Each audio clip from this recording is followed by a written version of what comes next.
অসুখ বা ৰোগৰ পৰা মুক্তিৰ বাবে হিন্দু ধৰ্মশাস্ত্ৰত কেইবাটাও পৰীক্ষিত মন্ত্ৰ আছে। ইয়াৰ ভিতৰত সৰ্বাধিক জনপ্ৰিয় আৰু শক্তিশালী মন্ত্ৰকেইটা আৰু লগতে ইয়াৰ সঠিক প্ৰয়োগবিধি সম্পৰ্কে আপোনালোকক অলপ ক'ব বিচাৰিছো। 1. মহামৃত্যুঞ্জয় মন্ত্ৰ। মন্ত্ৰ ওম ত্ৰ্যম্বকং যজামহে সুগন্ধিং পুষ্টিবৰ্ধনম উৰ্বাৰুকমিব বন্ধনান মৃত্যুৰ্মুক্ষীয় মামৃতাৎ। জপ সংখ্যা গুৰুতৰ ৰোগত 1,25,000 জপ 40 দিনৰ ভিতৰত। সাধাৰণ ৰোগত প্ৰতিদিনে 108 বাৰ বা 11 বাৰ কৰিলেও হয়। প্ৰয়োগবিধি পুৱা সোনকালে স্নান কৰি শুদ্ধ বস্ত্ৰ পিন্ধিব। উত্তৰ বা পূৰ্ব দিশৰ ফালে মুখ কৰি বহিব। ৰুদ্ৰাক্ষ বা স্ফটিকৰ মালাৰে জপ কৰিব।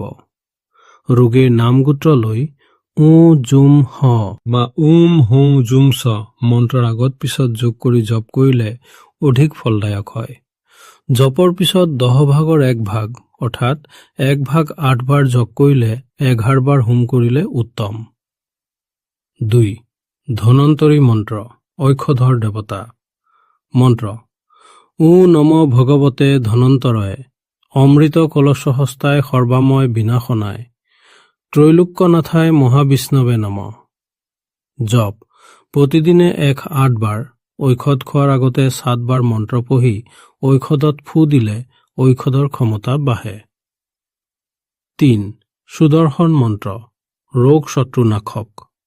মন্ত্ৰ ও সহস্ৰাৰ হুমখট সুদৰ্শনায় বিদ্মহে মহাজ্বালা প্ৰচণ্ডায় ধীমহি তন্নু চক্ৰ প্ৰচোদয়াৎ। 4. সৰল ঘৰুৱা মন্ত্ৰ। মন্ত্ৰ ওম নমঃ শিৱায় ওম নমো নাৰায়ণায় ওম নমো ভগৱতে বাসুদেৱায়। এই তিনিটা মন্ত্ৰ প্ৰতিদিনে 11, 21 আৰু 108 বাৰ জপ কৰিলে যিকোনো ৰোগৰ পৰা মুক্তি পোৱা যায়। অতি সহজ ঘৰুৱা উপায়, বিশেষকৈ শিশুৰ বাবে।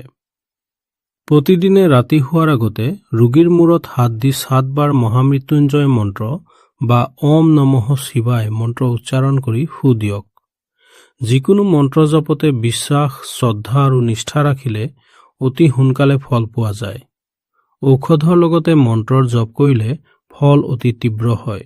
মহামৃত্যুঞ্জয় মন্ত্ৰ। মন্ত্ৰ ওম ত্ৰ্যম্বকং যজামহে সুগন্ধিং পুষ্টিবৰ্ধনম উৰ্বাৰুকমিব বন্ধনান মৃত্যুৰ্মুক্ষীয় মামৃতাৎ।